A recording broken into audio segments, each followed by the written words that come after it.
Bonjour à tous et bienvenue pour cette édition du podcast Actu IA du 16 au 22 septembre 2019.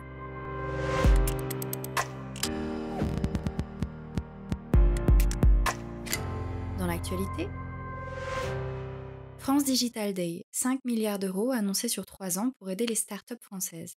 Mercredi dernier se tenait le France Digital Day au Musée des Arts Forains. À l'occasion de la soirée de lancement, Emmanuel Macron a annoncé que les investisseurs institutionnels allaient engager dans les 3 prochaines années 5 milliards d'euros dans les fonds français spécialisés sur la technologie. L'objectif de la France est d'avoir au moins 25 licornes françaises en 2025. Le ministère des Armées présente la doctrine militaire française à l'égard de l'intelligence artificielle. Un rapport de 52 pages présentant les bases de la doctrine française à l'égard de l'intelligence artificielle a été rendu public par le ministère des Armées. Après un bref état des lieux, le rapport dévoile une feuille de route du déploiement de l'intelligence artificielle sur les champs de bataille, agrémentée d'exemples concrets sans omettre de soulever les questions éthiques liées à son emploi.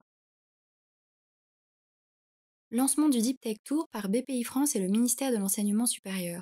Le Deep Tech Tour a officiellement été lancé à Grenoble ce 19 septembre par BPI France et le ministère de l'Enseignement supérieur, de la Recherche et de l'Innovation. Cette tournée des campus universitaires français Deep Tech vise à mieux connecter les écosystèmes de création et de financement des startups avec les porteurs de projets du monde académique. Challenge IA, dans le cadre du PIA piloté par la DGE et opéré par BPI France, 8 appels à projets lauréats des Challenge IA ont été présentés. Ces appels à projets visent à sélectionner et à financer les meilleures réponses techniques aux challenges lancés dans les 4 secteurs clés prioritaires en matière d'intelligence artificielle, à savoir santé, transport mobilité, environnement et défense-sécurité. À ce jour, 4 accompagnateurs ont été labellisés, dont le binôme SCS et Safe Cluster pour la thématique défense-sécurité. Les candidatures sont à envoyer sous forme électronique sur l'extranet des projets innovants collaboratifs de BPI France, au plus tard le 29 octobre 2019. Du côté des annonces d'entreprise, Huawei a présenté le cluster IA le plus rapide au monde et investi 1,5 milliard de dollars dans l'IA open source. À l'occasion du Huawei Connect qui s'est tenu à Shanghai, le géant chinois a fait part de ses avancées et de ses nouveautés. L'intelligence artificielle a notamment été au centre de ces annonces. Huawei a ainsi présenté Atlas 900, son cluster de formation à l'IA, et a annoncé un investissement de 1,5 milliard de dollars dans l'IA open source. De son côté, Oracle organisait l'Oracle Open World. À l'occasion de l'événement, Oracle a mis en avant de nombreuses nouveautés sur l'ensemble de ses applications d'entreprise afin de satisfaire au mieux les attentes des clients en constante évolution. Technologie persuasive d'intelligence artificielle et de machine learning, interface utilisateur conversationnelle, solution cloud ou encore suite complète étaient au programme de l'événement. Element AI a annoncé avoir levé 200 millions de dollars. L'entreprise montréalaise, fondée par Yoshua Bengio et Jean-François Gagné, a annoncé avoir récolté 200 millions de dollars lors de sa levée de fonds de série B. Cette nouvelle levée de fonds permettra à la société d'accélérer le déploiement et la commercialisation de ses solutions d'intelligence artificielle pour les entreprises. Atos a inauguré son premier laboratoire d'intelligence artificielle en Allemagne. Inauguré à Munich, ce nouveau laboratoire d'intelligence artificielle permet à Atos de développer pour ses clients des solutions qui s'appuient sur l'intelligence artificielle et d'autres technologies de pointe. Lors de l'inauguration, Thierry Breton, président directeur général d'Atos, a souligné l'importance de l'IA pour l'industrie et l'économie. IA et imagerie pour une optimisation de la prise en charge des patients, le cas du CHRU de Nancy. Le service d'imagerie Guillos du CHRU de Nancy a intégré l'intelligence artificielle depuis début septembre. 2 scanners avec solutions de deep learning intégrées ont en effet été mis en place et permettent au service d'imagerie de révolutionner ses pratiques et d'adapter les traitements dispensés aux patients. IA et retail pour créer de nouvelles expériences d'achat, l'exemple de El Corte Inglés et d'Alibaba Cloud. Alibaba Cloud et El Corte Inglés, la plus grande chaîne de magasins en Europe, ont annoncé un partenariat pour accélérer le processus de transformation numérique de l'enseigne. Intelligence artificielle et santé, l'équipe DeepMind Health rejoint Google Health. Dominic King, responsable de DeepMind Health, a annoncé cette semaine que son équipe rejoignait celle de Google Health.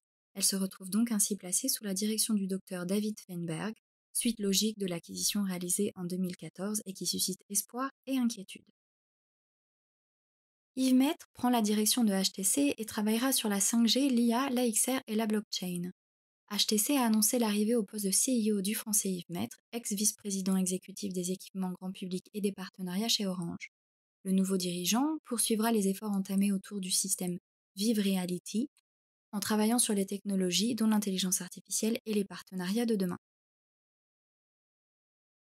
Jean-Luc Marini, nouveau directeur du Lab d'IA de Axis Consultant. Le cabinet de conseil Axis Consultant a annoncé la nomination de Jean-Luc Marini au poste de directeur du Lab d'IA. Docteur en sciences de l'information et de la communication, le nouveau directeur indique aimer créer, inventer et innover. Il se décrit comme un esprit libre qui apprécie autant apprendre que partager ses connaissances. 24 nouveaux membres, dont UserCube, rejoignent le pôle SCS de la région Provence-Alpes-Côte d'Azur. Le pôle SCS, acteur majeur dans les domaines des solutions communicantes sécurisées, de la microélectronique, de l'Internet des objets, de l'IA, du big data et de la sécurité numérique dans la région PACA, a annoncé l'arrivée de UserCube parmi ses 24 nouveaux membres. L'éditeur de solutions de gestion et de gouvernance des identités y apportera son expertise et travaillera en synergie avec les autres entités. Intelligence artificielle, les tendances. Depuis les applications qui développent des modèles de gestion et de vente en passant par de nouvelles fonctions de support technique, l'intelligence artificielle a commencé à transformer de multiples secteurs d'activité. Retrouvez les dernières tendances dans la contribution experte proposée par Hervé Lambert de Panda Sécurité. Contribution experte toujours, celle proposée par Adrien Gaber de Cinequa sur les 4 pièges à éviter avant de se lancer dans l'intelligence artificielle. La plupart des entreprises sont conscientes du potentiel et de l'avantage compétitif que pourrait leur procurer l'intelligence artificielle et le machine learning, à savoir un gain de productivité et une baisse de leurs coûts à travers l'automatisation de certains de leurs process, mais aussi la capacité de prédire et donc d'anticiper les événements futurs.